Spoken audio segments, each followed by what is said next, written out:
চট্টগ্রামের অক্সিজেন মোড়ে একটি সিএনজি চালিত অটোরিকশায় পেট্রোল বোমা হামলায় গুরুতর আহত হয়েছেন 2 নারী।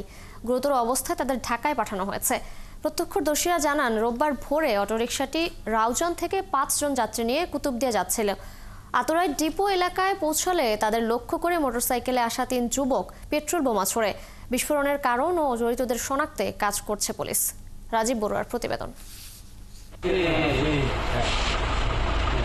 নগরীর আতুরার ডিপো এলাকার আমিন জুট মিলস ফিলিং স্টেশনের সিসিটিভিতে ভোর 4:21 রেকর্ড করা ফুটেজে দেখা যায় অটোরিকশায় লাগা সেই আগুনের ছবি।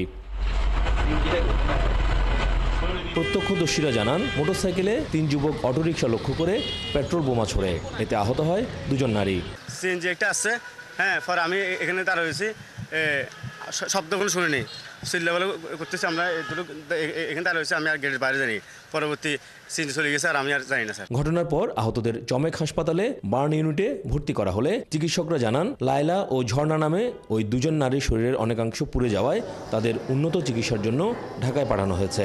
ফ্লেম বার্ন হিসেবে আমাদের ভর্তি হয়েছে একজন, যার বয়স 50-এর মতো, উনি কিন্তু বেশি পড়ছে, অলমোস্ট 90%। এবং আমরা পরে ওনাকে ঢাকা রেফার করে দিচ্ছি, ভোরবেলা আসছে। তো 90% যিনি উনি ঢাকা রেফার হয়ে গেছে। আরেকজন আসছে ঝর্ণা নামে, উনার বয়স কম, 30-32-এর মতো, উনা আঙ্গুলে অল্প পুড়ে গেছে, অল্প 5% মতো। এদিকে ঘটনাস্থল পরিদর্শন শেষে নগরীর বাইজিদ থানার ভারপ্রাপ্ত কর্মকর্তা বলেন, তারা সিএনজিতে আগুনের ঘটনা শুনেছেন।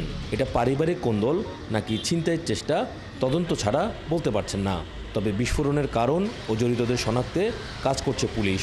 আমাদের টিম চট্টগ্রাম মেডিকেলে গিয়ে তাদের থেকে বিস্তারিত জানতে চেষ্টা করছে যে কারা, তাদের সাথে কোনো দ্বন্দ্ব আছে কিনা, পূর্ব শত্রুতা আছে কিনা, নাকি ছিনতাইকারী, কেন বা কারা গ্রাম থেকে আসা একটা সিএনজির উপর অ্যাটাক করেছে বা গতিরোধ করেছে, পথরোধ করেছে, এটা আমরা তদন্ত করি। আহতরা চট্টগ্রামের রাউজান থেকে সিএনজি যোগে কুতুবদিয়ার মালেক শাহ দরবারে যাচ্ছিলেন।